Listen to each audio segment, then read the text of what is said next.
to Ukraine. The president of war-ravaged Ukraine, Volodymyr Zelensky, made a rare official visit to the United Kingdom, followed by Europe in a second official trip outside his country since war began. His first stop, of course, was London, where, Zelensky was welcomed to Downing Street by Prime Minister Rishi Sunak of the United Kingdom with a warm hug. After the meeting, the Ukrainian president addressed the British parliamentarians at Westminster Abbey with a dramatic speech.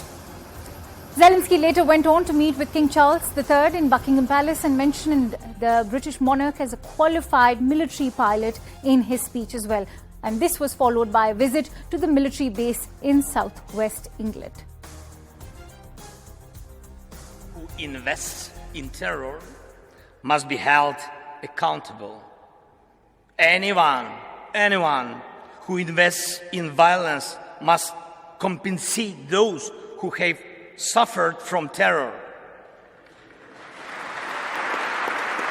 Terror, aggression, or other forms of state violence. Our proposals for the creation of a special tribunal for the crime of Russian aggression against Ukraine and special compensation mechanism which will compensate war losses at the expense of Russian assets are based on such principle. We have freedom, give us wings to protect it. I trust this symbol will help us for our next coalition of the planes, and I appeal to you and the world with simple and yet most important words.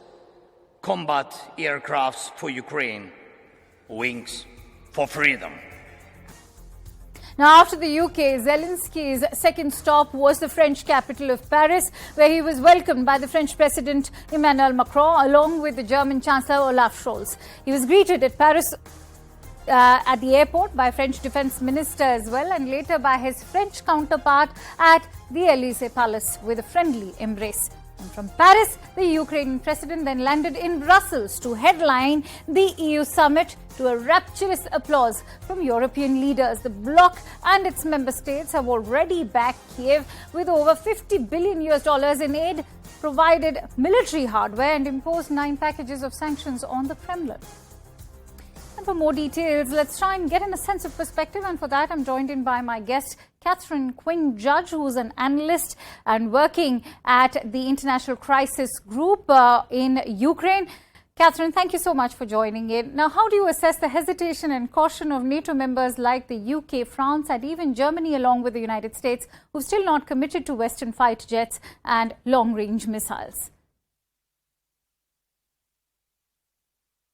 I mean, it's understandable, that they don't want to provide Ukraine with weaponry that could be used to attack Russia directly, or that could even be used to retaliate against Russian attacks with attacks that hit Russian soil. On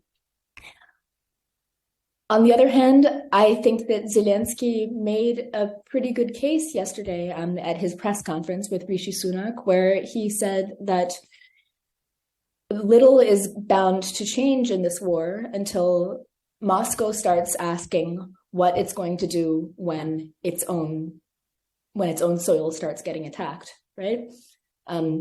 So, I mean, I understand the hesitancy. I understand the unwillingness to sort of, on the part of Western states, to put themselves into a situation where they might seem to be sort of directly at odds with, a party to attacks on Russian soil. But on the other hand, I think that these countries need to understand that they are basically already in direct confrontation with Russia, because Russia wouldn't be attacking Ukraine if it didn't think that Western countries were using Ukraine as a proxy, right?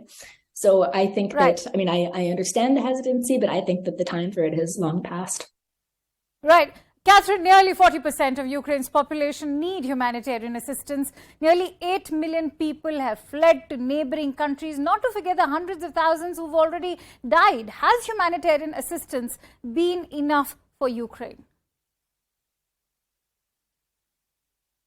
A lot of the time, once a certain type of aid actually gets sent, the need for it is no longer there. So, for example, we have situations where aid that would be applicable to summertime conditions only starts arriving in the fall or winter.